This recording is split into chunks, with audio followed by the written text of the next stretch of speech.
As he stated, my name is Ebonie Davis. I am the Public Contracts Unit Administrator for the State of Illinois Department of Human Rights. What that means is that the Public Contracts Unit, we have three main focuses. We register businesses who want to do business with the state of Illinois, who want to become vendors. We have a compliance department as well. So we ensure that businesses who want to do business with the state of Illinois are in compliance with state and federal laws. And then we have an enforcement piece. And with this enforcement piece, I feel like that is where our equity or ensuring equity in infrastructure comes into play. And that is because we work with all contracting agencies, and what we do is when those agencies have some agencies, I'll give the Capital Development Board as an example, they have a Fair Employment Practices Division, and they ensure that their particular vendors don't underutilize minorities and females. So we are governed by laws that we have to make sure that businesses don't underutilize minorities and females so that there is equity in contracting in the state of Illinois. I would like to introduce my panelists, our panelists today. I have to the left of me Shannon Stokes. Shannon is the Deputy General Counsel and Ethics Officer for the Illinois Department of Healthcare and Family Services, which is the state agency that administers the Medicaid and the child support enforcement programs. She develops and manages ethics and compliance programs and oversees the FOIA, procurement, privacy, Bureau of Administrative Hearings, and child support attorney sections. Shannon Stokes. And then I have Dr. Eric Boria.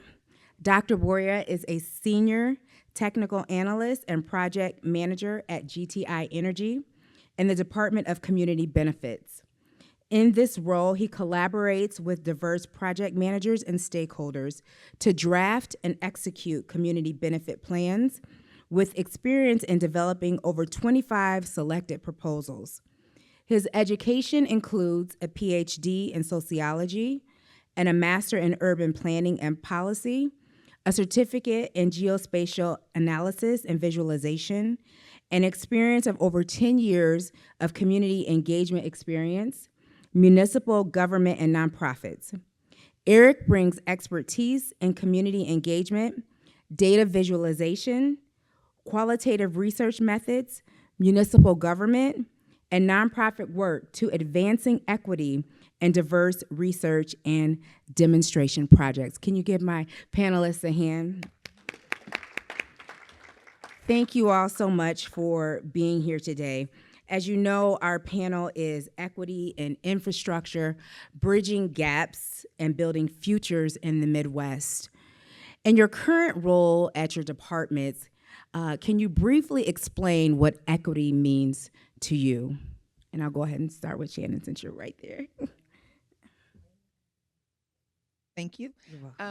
At the Illinois Department of Healthcare and Family Services, for me, equity means ensuring that our 3 million plus customers have what they need to thrive medically as well as in the child support enforcement section. So one of the ways that that looks like, or that I'm very cognizant of when we're speaking to our customers, is that in a very simple way, making sure people understand what you're saying, making sure that you're listening to them, making sure that you're actually meeting their needs and not just box checking and giving them the run of the mill what you would give everyone else. Actually servicing our customers, which can range from people on Medicaid, people that we, beyond customers that we interface with, our vendors, our contractors, our employees, treating people with decency and respect, just taking it back to kindergarten. For me, that's what it means.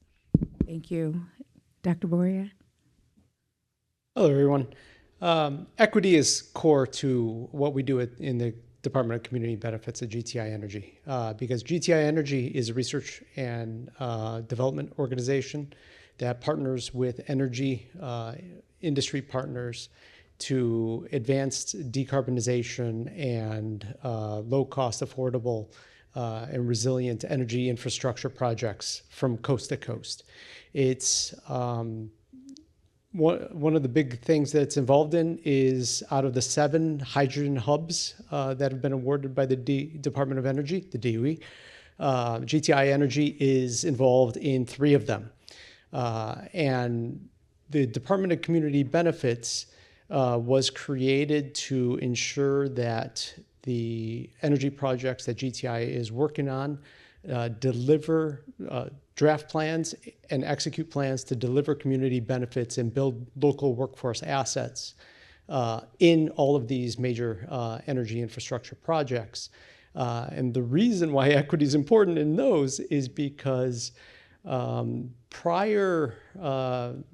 a long history of energy and technology projects where the focus is on rolling out technology, and then you get an obstacle in community opposition and environmental group opposition. And the whole reason is because they didn't look at delivering community benefits and ensuring a local workforce. We have examples of carbon dioxide pipeline getting stopped in Western Indiana. We have example of communities that oppose previous energy projects like fracking because they saw the workforce coming from out of state and didn't train the local workforce.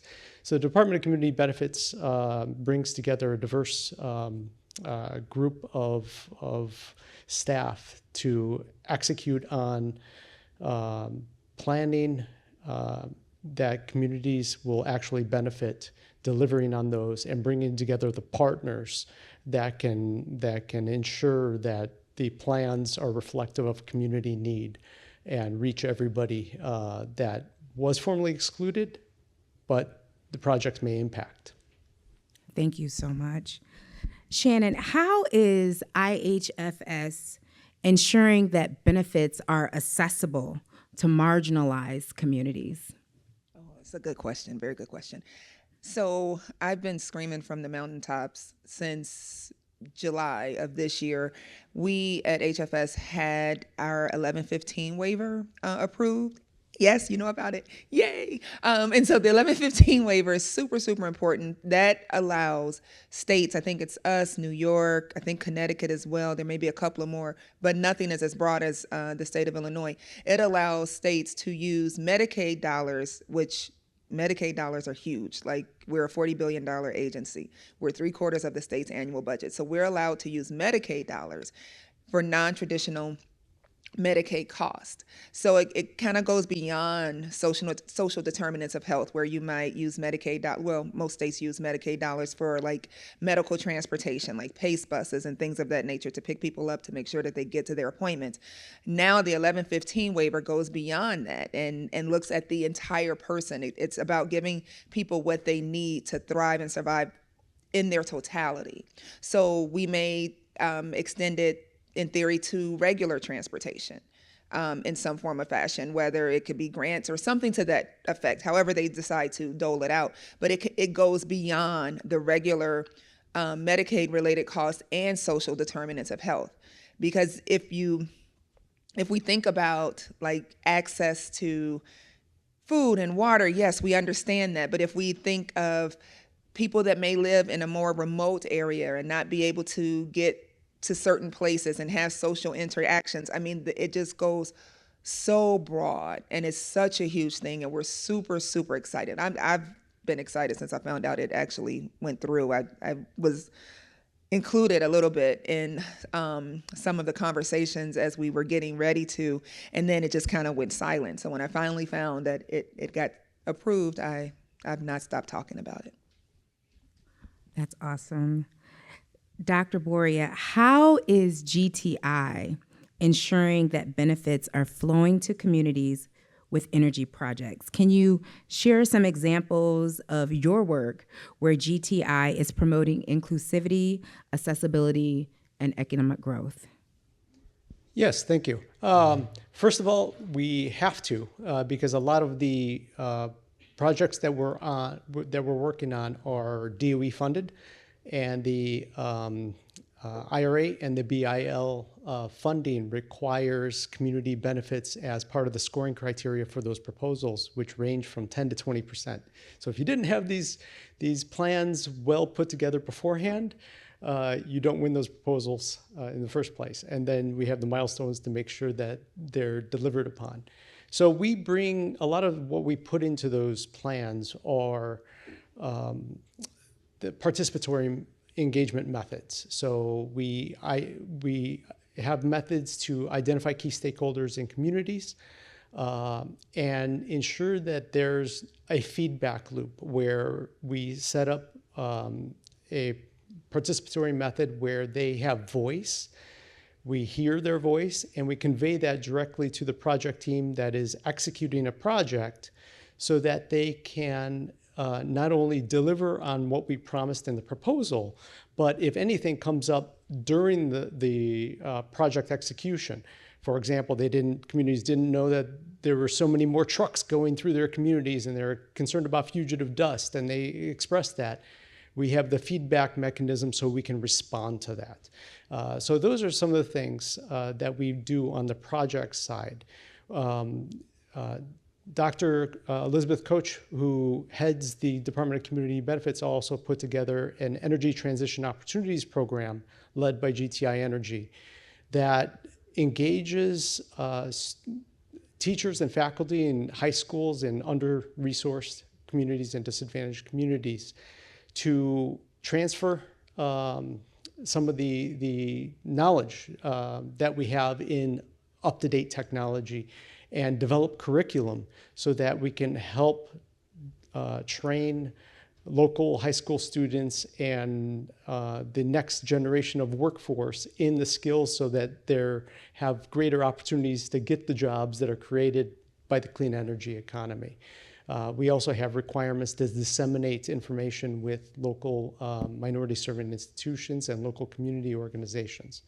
So on multiple levels, we engage communities and make sure the information is shared in a two-way mechanism with them. Thank you so much for that. You all are doing a lot, both of you. Shannon, can you talk about how IHFS is supporting equity of access in the offering of public services? Give some examples. I know you just mentioned the 1115 waiver, but are there other examples of policy or legislative changes that support these efforts? Absolutely. I actually do employment for us, so I'm familiar with your department quite a bit, quite a bit. So we have our chief equal employment officer and ADA coordinator who makes sure that we have the right translators, that everyone who comes, because we do a lot of hearings, for instance. That's one way that we interface with a lot of the public. So if someone is on Medicaid and trying to get, I don't want to be as dramatic as a heart transplant, let's say braces. We can all understand that. And it was denied, and they're getting a hearing, but they don't speak English, or they may speak a language that's not one of our most common languages. We make sure that we have the right translator. We make sure that we have the right, or not the right, but that we have, I'm blanking here, but that we have for people that are hearing or visually impaired when we have in our open meetings. These are all like standards across the state. Every agency has to have that, but our particular ADA coordinator and equal employment officer is just fantastic. He actually started at Ebonie's agency at IDHR, so he makes sure that we're on top of and giving more than we're statutorily responsible to do so.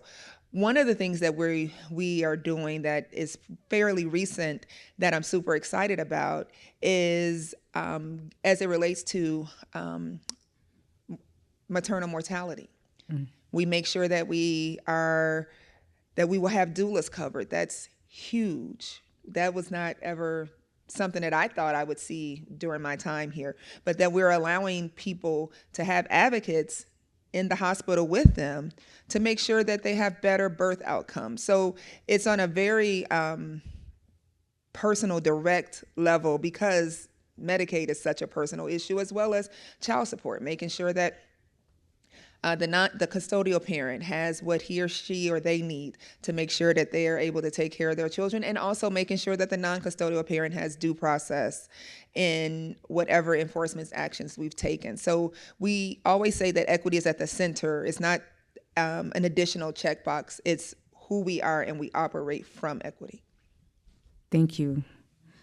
Dr. Boria, can you talk about how GTI is supporting equity of access to workforce development for their energy projects, and even possibly provide a case example? Yes. In addition to engaging communities, developing the workforce for clean energy is one of the key deliverables of all the projects. So one of the things that we do a robust front-to-end planning for workforce development, everything from doing an assessment on workforce implications of deploying the technology, identifying the skills, certifications, education that's required for using the technology. And that's everything from construction to operations, maintenance, repair, monitoring. And then identify the local workforce development partners. So it's not just the company that trains its own employees, but we're identifying local community partners, local labor unions, local training partners, local technical colleges, local community colleges that can help participate in those workforce development programs. Because the key deliverable on these is making sure that there's equity of access to the population where the project is. And so one of these things is not only outreach for these educational programs for the technology, because it's not just the jobs for the company that the project's involved with, but we're envisioning the future broad deployment of this technology. And so we need to make sure that there's a workforce available. And then include things, stipulations like on-the-job training and learn while you earn programs for those who don't already have the certifications, so that they can get it during the process. And then lastly, we put a framework together to facilitate agreements between the employer and workforce organizations, labor organizations, to put those into agreements. So we make sure that they're long-term benefits. Thank you. When I think of equity of access, I know I had mentioned earlier that the public contracts unit focuses on three things: registration, compliance, and enforcement. And that enforcement piece is very, very critical to ensuring equity of access. When we work with the contracting agencies or their Fair Employment Practices Division, and those agencies reach out to us when vendors don't meet their goals. When a vendor, especially in construction, when we talk about infrastructure, and construction contracts with the state, when vendors don't meet their goals and they're underutilized minorities, they underutilize females, those contracting agencies have to let those businesses know that they are in jeopardy of losing their IDHR eligibility number, which could potentially be revoked. And so that is our enforcement piece, where if those businesses don't bring their numbers back up, they don't bring in the amount of minorities or females that they're required to, those agencies reach out to my department, and we reach out to the vendor and say, hey, you need to meet your goals. You need to have so many women, so many minorities on these contracts, especially when it comes to prime contractors who use subcontractors, right? And so we want to make sure that the money is being equitable, it's being accessible, those contracts are equitable and accessible. And so we use that enforcement piece to ensure that. So I'm really glad that we're having this conversation, because in the Midwest, it is a huge problem when it comes to equity in infrastructure. I see a lot. My department, we oversee all, I would say maybe 10,000 vendors. So if you're a vendor with the state of Illinois, you will be audited by me. But we make sure that there's access and that equitable contracting. Eric, this question, may I call you Eric, Dr. Boria? Oh, okay. Dr. Boria, or Eric, how is GTI utilizing innovative approaches to address disparities? I think one of the things that's exciting about working at GTI Energy and Department of Community Benefits is that we have a diverse teams. We have psychologists, sociologists, environmental planners, health industry experts, and we work with engineers and industry professionals, because one of the things we're doing when we're bringing community benefit plans to energy projects is we're bridging that energy industry and technology development side with community and participatory planning side.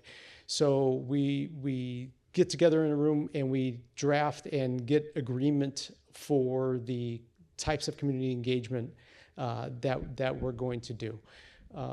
And we make sure that we follow through with these with key deliverables and make sure that the plans that we put together are flexible and adaptive for community needs as they change over time. So one of the innovative approaches that we put in is exactly that, bringing the social science, psychology, community engagement side, experience with municipalities, experience with nonprofits, to an industry side that was solely focused on rolling out technology. So you're not rolling out technology, you're now deploying technology in communities with community input that delivers benefits that communities have input on, define, and assess and give feedback on.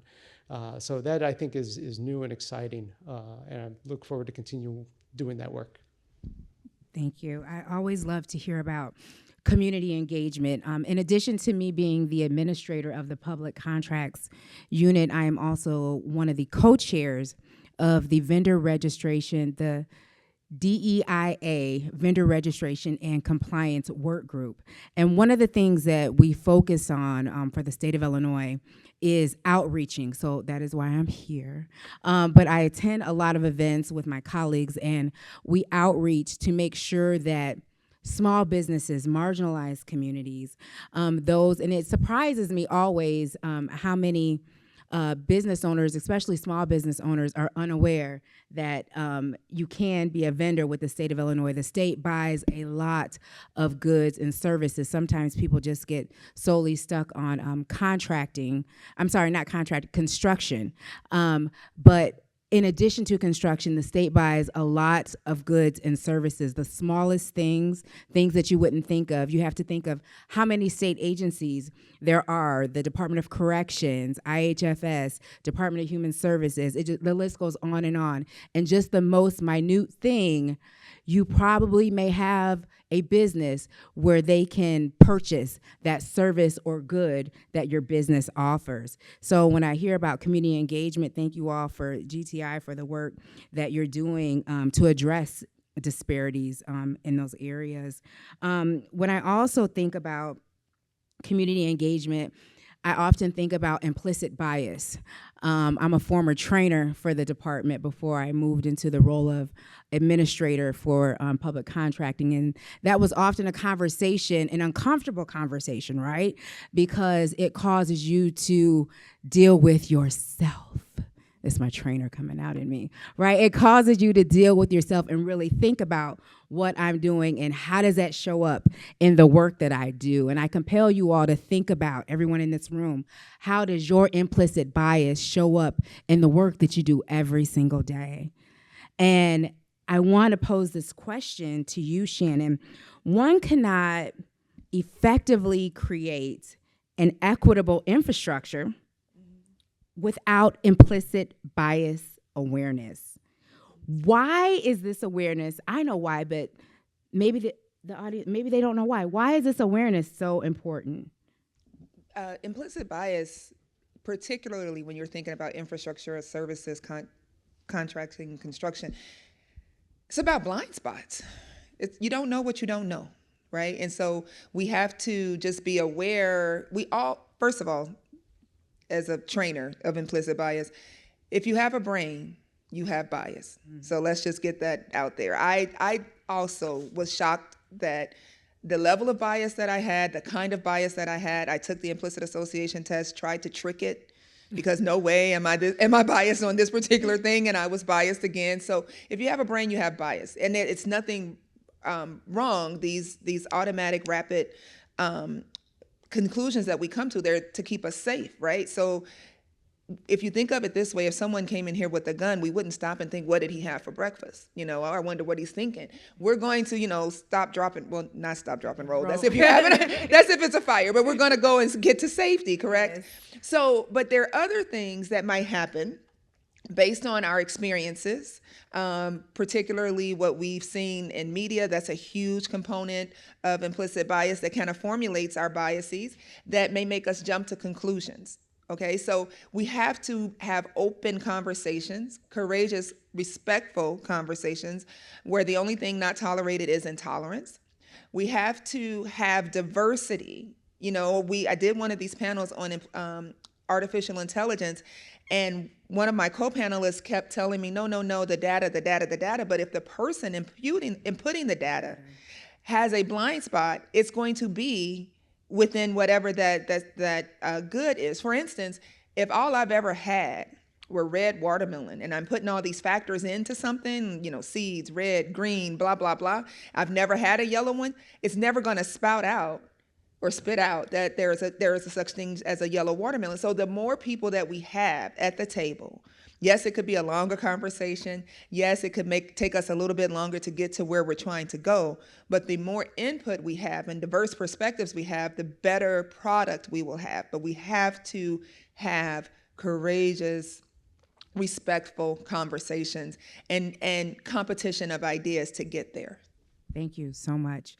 Before we wrap up, I just want you all to just give I call them nuggets. Give some nuggets, some key takeaways or best practices that can help us to always keep equity in mind in as we think about infrastructure and having those courageous conversations. What are some key takeaways or nuggets or best practices, Dr. Boria? And then Shannon. Yeah, I think one of the things we try to do is put together the best practices for all the projects that we're doing. And one of the best practices is the feedback loop that gets a little bit of reassessment. Exactly what Shannon was talking about. We have a lot of, you see a lot of history of energy projects or technology projects that are rolling out, and they're like, this is open to everybody. Anybody can get trained on this. This is, this is a technology that has wide application, but then why doesn't it? And all you have to do is, you can even do a mapping to see the communities that did not benefit from it, where the workforce did not get benefited. You could do a demographic analysis, a DIA analysis to see who was excluded from. And a lot of the times, even if it's something like a technician needs one little training to upskill to be able to work on this technology, but the training was only made available or even outreach to certain populations and it wasn't broadly advertised, then that explains why you get those blind spots and a large segment of the population that are missing from benefits from projects. So having that feedback loop, incorporating those best practices really helps to cover those gaps. Thank you. Shannon? I think of equity as everyone having what they need to thrive, right? And we all know that not everyone has what they need to thrive. So equity requires courage.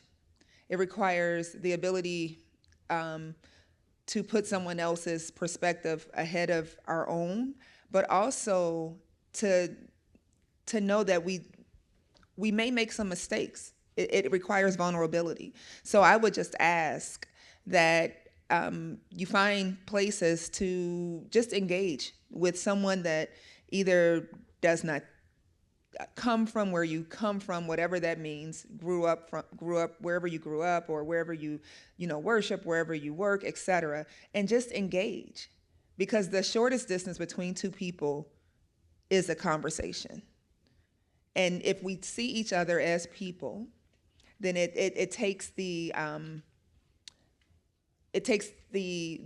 angst about the unknown, and it takes the distance apart, because distance breeds apathy. So I would just ask that we just sit down and have a courageous conversation. Someone that you just ordinarily wouldn't talk to, someone that you don't sit at the lunch table with or go out to lunch with. Ask them and just kind of learn. I think for me, and I think this will be for you, the rest of us as well, we're going to find that we have a lot more in common than we think. But we have our preconceived notions, we have our biases, we have our stereotypes that we don't even know that we believe, because that's what implicit bias is. It's what's under the surface. You don't have to overtly believe something for it to impact you. So talk to someone that just you ordinarily wouldn't talk to, and learn a little something. I love that idea. When I was a trainer, and thank you so much for that, because those courageous conversations, just talking to someone that you wouldn't normally talk to is, and Ken's telling me it's time. So I'll leave that right there. If you want to know what I was going to say, ask me later. Have that conversation. Thank you all so much for your time.